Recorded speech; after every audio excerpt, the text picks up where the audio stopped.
Before you can log a dose or build a peptide stack in Protocol, you need to set up your inventory. This is where you track every peptide you have on hand, how much is left, your reconstitution details, and your full dose history. Let's walk through adding a peptide and reconstituting it from scratch. The Inventory tab shows everything currently in your stack. Each card displays the compound name, which vial you're on, the total amount, your current concentration in micrograms per unit, and how much is remaining with a visual progress bar. You can see BPC157 is on vial 2 of 5, with 5 milligrams remaining at 50%. GHKCU is on vial 1 of 3 at 51%. At the top, you'll also see your Research Assistant shortcut. One tap to ask about any compound in your inventory. To add a new peptide, tap Add Peptide. Tapping into an existing peptide shows you the full details screen. At the top, you have acquisition date, total vials, and how much is remaining. Below that is your current concentration, 50 micrograms per unit for this BPC157 vial, and the date it was reconstituted. The Syringe Draw Guide lets you enter any dose in micrograms and instantly see exactly how many units to draw on a 0.5, 1, or 3 milliliter syringe. No math, no guessing. From the details screen, you have 5 actions. Recon to reconstitute a new vial. Log dose to record a dose directly. Edit to update any details.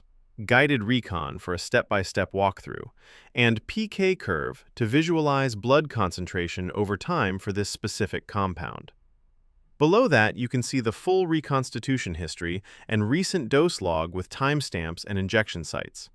To add a new peptide, tap Add Peptide from the main inventory screen. Enter a name. Protocol searches the catalog as you type. Enter the amount per vial in milligrams, the number of vials you have, storage location, vendor, and batch number. You can even scan the batch number with your camera. For diluent type, choose BAC water, sterile water, or sodium chloride depending on your compound. BAC water is the most common for peptides. As you start typing, Protocol searches its catalog of over 100 compounds and shows matching results with the category tag. Type BP, and you immediately see BPC157 tagged as healing, and the BPC157 plus TB500 blend. Select your compound, and the app pre-fills known details automatically. Finish filling in the remaining fields: number of vials, storage location, and vendor. These details matter when you're running multiple compounds and need to track what's where and where it came from. When you're done, tap Save Peptide. As soon as you save, Protocol asks if you want to reconstitute now or later. If you have your BAC water ready, tap Reconstitute Now, and we'll walk through the calculator. This is the step most new peptide users struggle with. Protocol makes it straightforward. The reconstitution screen shows your vial size and asks how much you want to take per dose. You can always research dosage by asking the AI Research Assistant. Enter your target dose, and Protocol gives you 3 concentration options to choose from. Precise at 10 units using 0.5 milliliters of bacteriostatic water. Easy Draw at 20 units using 1 milliliter.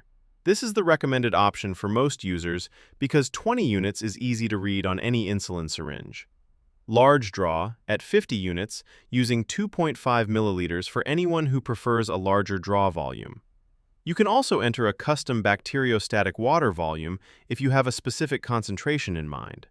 Once you select your option, Protocol shows you a clean summary: your final concentration, exactly how much bacteriostatic water to add, how many units to draw per dose, and the dose in milligrams. For this BPC157 example, add 1 milliliter of bacteriostatic water, draw 20 units per dose, delivering 1 milligram.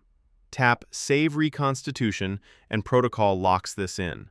Every future dose log for this vial will reference these exact numbers. That's the full inventory and reconstitution workflow. Once your peptides are set up here, building a protocol and logging doses becomes fast and automatic. Subscribe for the next video where we cover creating your first protocol.